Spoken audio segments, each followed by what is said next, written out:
on BBC Sounds. The time now is 12 minutes to 7. We're going to turn to ADHD because there is a major shortage of ADHD medication in the country. It's causing big problems for patients, many of whom are pupils. ADHD is attention deficit hyperactivity disorder. Let's speak now to Lorelei Mathias from Hove, who has ADHD. She's an author, comedian and creator of the online comedy show Life in ADHD, and also to Dr. Tony Lloyd, who's CEO of the ADHD Foundation. Good morning to you both. Good morning. Good morning. Morning, Lorelei. If I could please start with you, just starting at the beginning, if I may. For those of our listeners who don't know too much about it, what is ADHD, please, and how has it affected you? ADHD is it's a disorder where the part of your brain in charge of organising, prioritising, all of those things, that, like having a project manager in your brain, it's underdeveloped and deficient. So for me, I find it like I've got no air traffic control centre, so all my thought airplanes crash into each other all the time. And how have you been affected by this shortage of medication?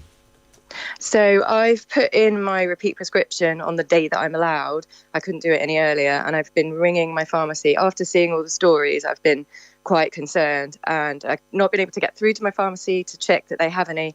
So I'm just waiting to hear, and in the meantime, I'm rationing because the thought of not having any is quite terrifying. I should say it's already a Herculean task getting your ADHD medication.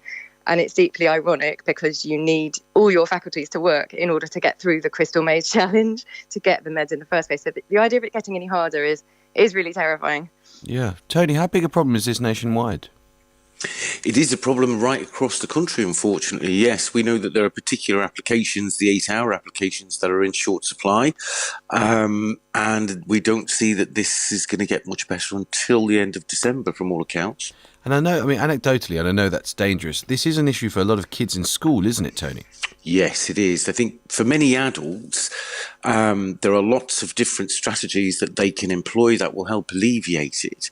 But for children in school every day, it's much more of a struggle. And actually, it's not just about an inability to concentrate. It actually can be very, very stressful for a lot of children because it is impossible to focus. And we're asking them to do that all day. So it can cause a lot of children a lot of distress. It can make them exhausted and irritable by the time they get home. It's quite difficult for their parents. So yes, it is a concern, particularly for children.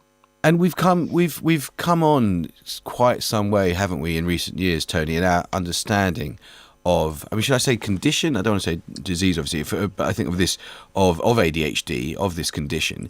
Is this one of the first times that there's been this kind of level of shortage? And is that partly related to the fact that perhaps our treatments for it are also relatively new? Well, actually, no. Treatments for ADHD have been around for about 100 years. It's not a modern invention of pharma, despite some of the myths. Oh, right. And it is very effective. But there's only 210,000 people on ADHD medications in the UK, which, if you compare that to 8 million people who take antidepressants, it's quite sad, really, that for that proportion of people, it's a medication that's not available. But it is important to point out it's significantly underdiagnosed. According to the World Health Organization, the prevalence is 5.9%. That's nearly 1 in 20 UK citizens. Okay. Now, not everybody needs medication, but for those that do, it can be very debilitating. Well, we'll keep an eye on it, but we really appreciate your time this morning, Tony. Dr. Tony Lloyd, CEO of the ADHD Foundation, and Lorelei, we really do wish you all the best with getting hold of that medication as soon as you need it. Thank you. It is now 8 minutes to 7. So the victims of that explosion